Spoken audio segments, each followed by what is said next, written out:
Welcome into the Sharp Sports YouTube podcast. My name is Andrew Sharp. We'll be talking everything Denver sports and beyond. Please like and subscribe if you are a sports fan like me. Let's do this.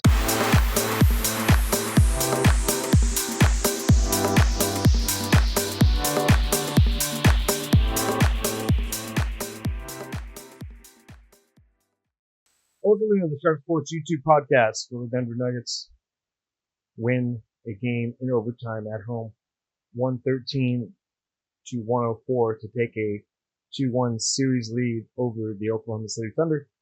My name is Andrew Sharp. Thank you for joining me. Late night here tonight in Denver. Exciting, really exciting. Denver outscores the OKC Thunder 11-2 in the overtime. And it was a encapsulation of what the Nuggets have, which is championship experience, the starting five that's seasoned and veteran, great home crowd, and you saw some of the flaws of the OKC Thunder tonight in Denver. I did not do a podcast after Game 2, in which the Thunder rolled in a game they had to have. There was no way they could go 0-2 at home and expect to win this series. Game got out of hand pretty quick, so there's not a whole lot to be learned from that game. I tweeted midway through the third quarter, pack it up, rest the guys, make sure no one gets hurt.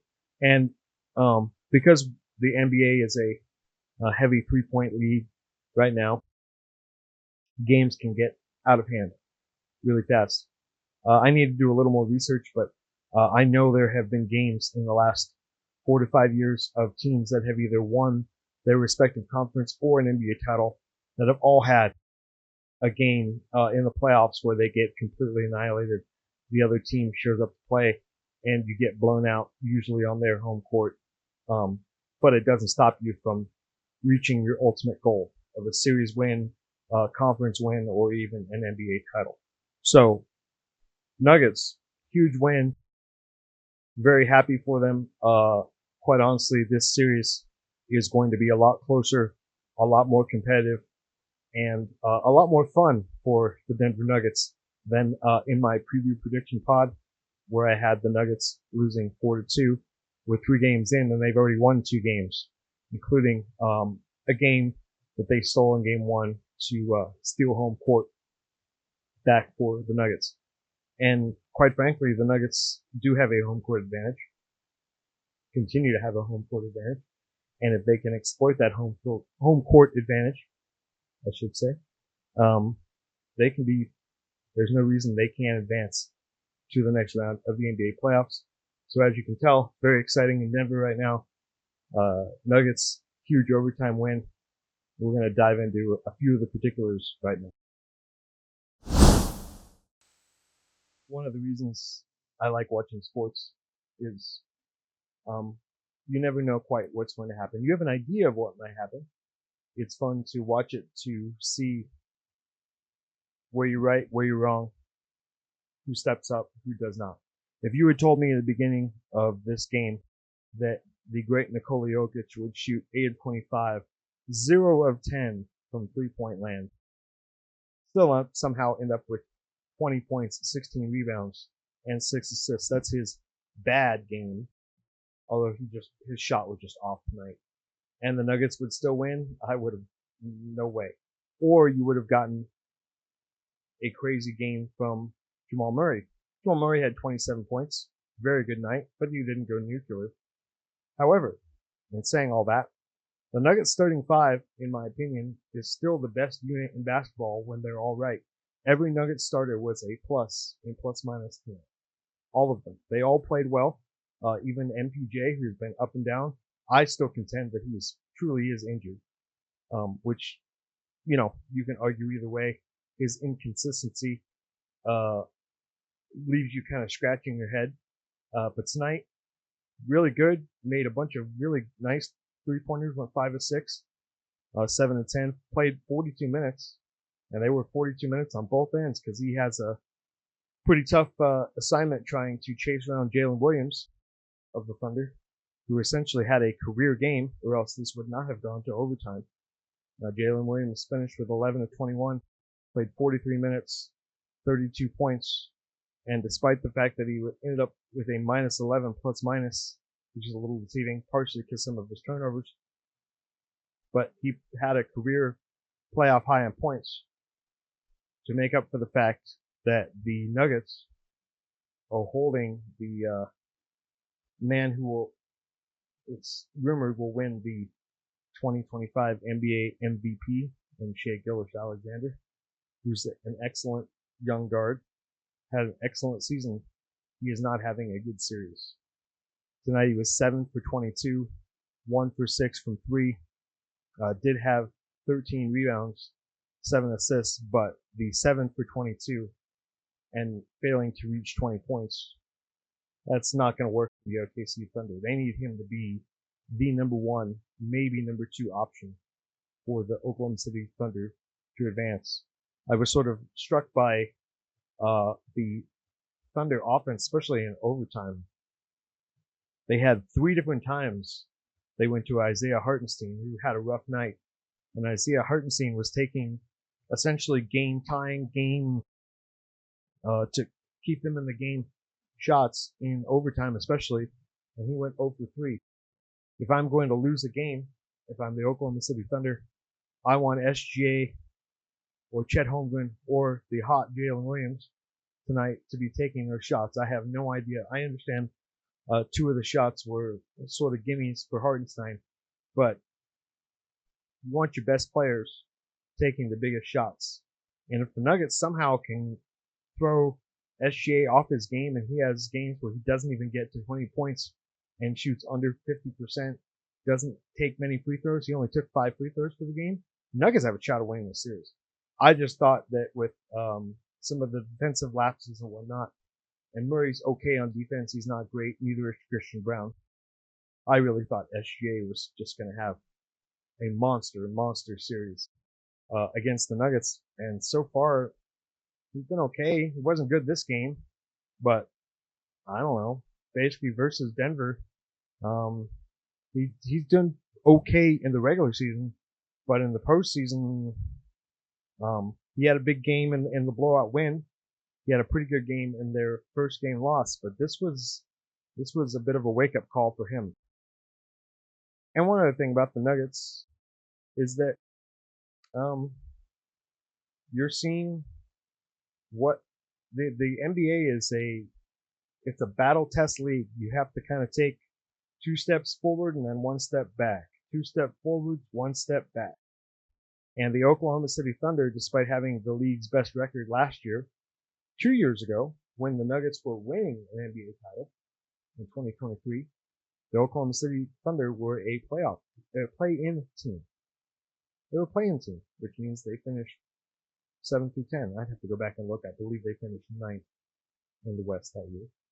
But this group is very young. They're very, very young.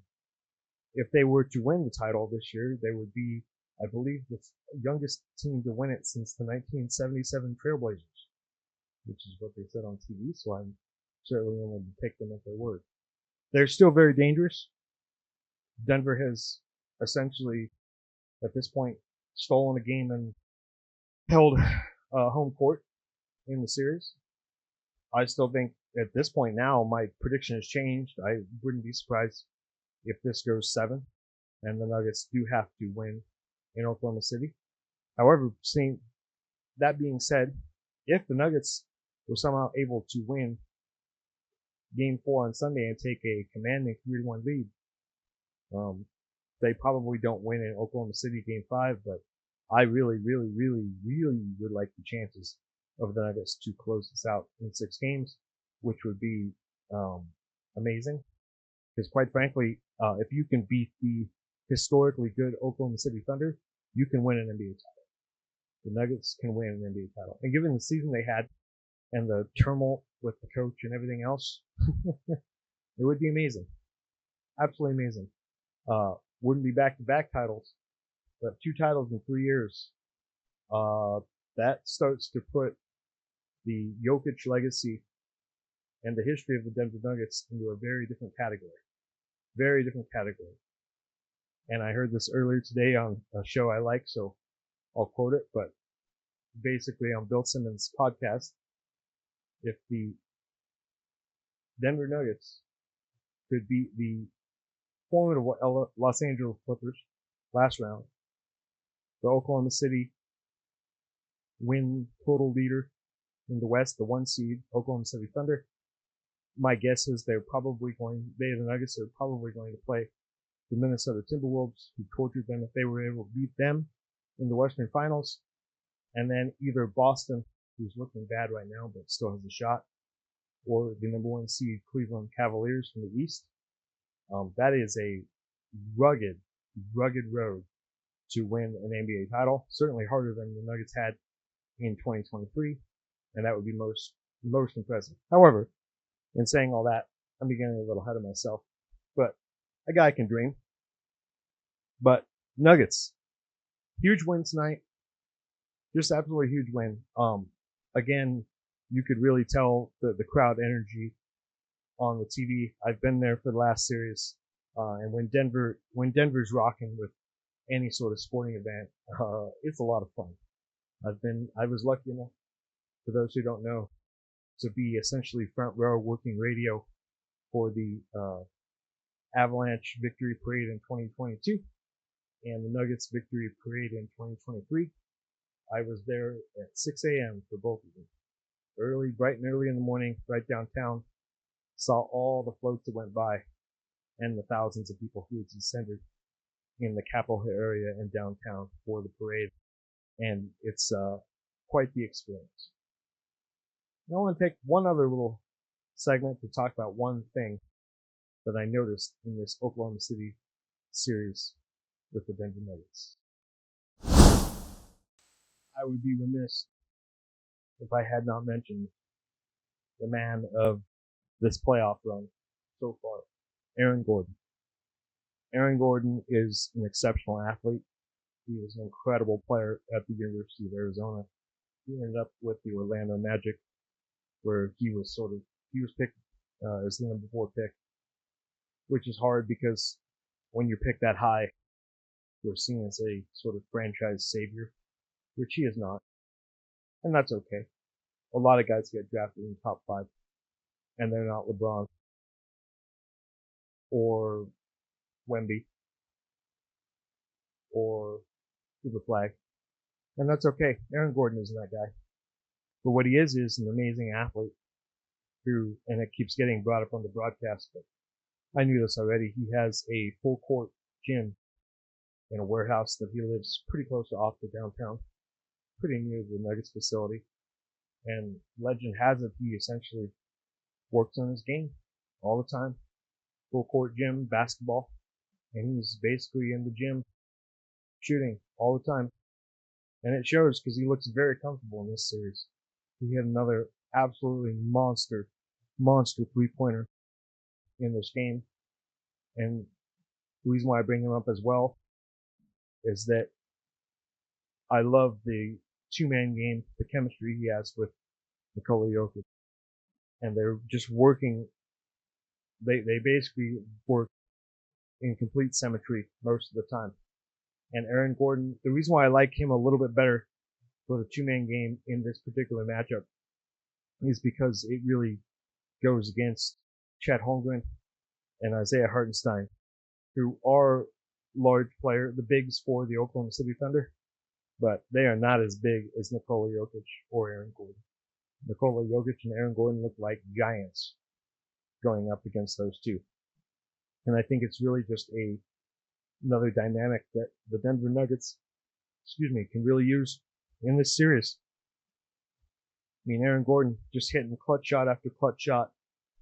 And I can't say, and he stole a game for the Nuggets against the Clippers with the dunk.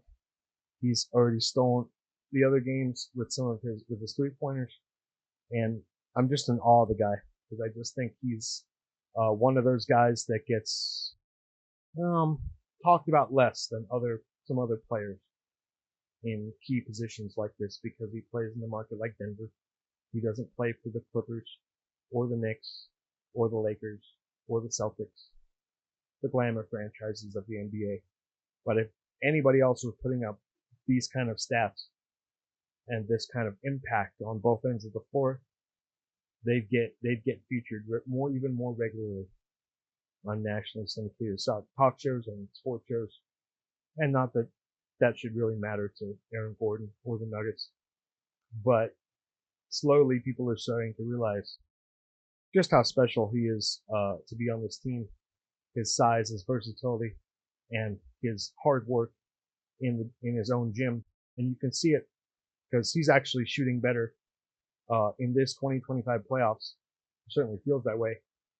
I'd have to double check the numbers than he did 2 years ago. And 2 years ago, the Denver Nuggets don't win an NBA title. He's not on the team.